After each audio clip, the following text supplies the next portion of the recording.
নাহমাদুহু ওয়া নুসাল্লি আলা রাসূলিহিল কারীম, আম্মা বাদ। প্রিয় দর্শক, আজকের আলোচ্য বিষয় হলো বিভিন্ন মানুষ বিভিন্ন ক্ষেত্রে খারাপ জিন বা খারাপ মানুষের অনিষ্ট থেকে বাঁচার জন্য বিভিন্ন পথ অবলম্বন করে থাকে।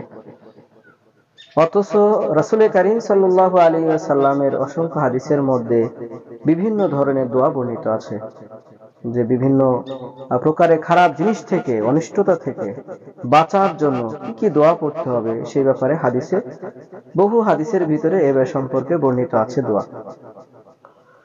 তিরমিজি শরীফের হাদিস নাম্বার 3388। এই হাদিসের ভিতরে বর্ণনা এসেছে, রাসূলুল্লাহ সাল্লাল্লাহু আলাইহি ওয়াসাল্লাম বলেন, যে ব্যক্তি কোন অনিষ্টতা থেকে বাঁচতে চায় সে যেন এই দোয়াটা সকাল সন্ধ্যায় 3 বার পাঠ করে।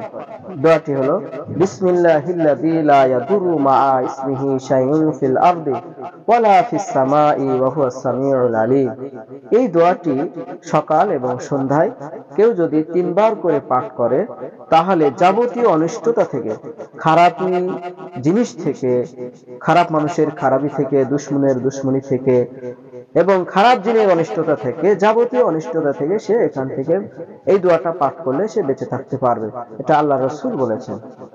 এজন্য আমরা এই দোয়াটি সকলে মুখস্থ করে নিয়ে সকাল এবং সন্ধ্যায় 3 বার করে পাঠ করব ইনশাআল্লাহ। আল্লাহ তাআলা আমাদের সকলকে আমল করার তৌফিক দান করেন।